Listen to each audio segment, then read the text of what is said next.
হলো অতীতের কাহিনী। ইতিহাস পাঠের মাধ্যমে আমরা কি জানতে পারি? পৃথিবীর পুরনো ঘটনা ও বিবরণ আমরা ইতিহাস পাঠের মাধ্যমে জানতে পারি।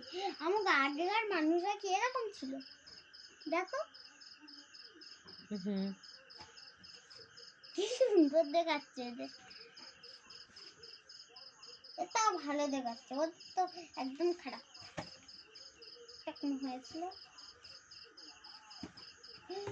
ইতিহাসের জনক কাকে বলা হয়? গ্রিক পণ্ডিত হেরোডোটাস ইতিহাসের জনক। ইতিহাসের কিসের স্থান নেই? ইতিহাসের মিথ্যা কথা বা কল্পনার স্থান নেই। ইতিহাস কি ঐতিহাসিক কাদের বলে? পুরনো দিনের কথা যারা লিখে রাখে তাদের ঐতিহাসিক বলে। প্রত্নতত্ত্ববিদ কাদের বলে?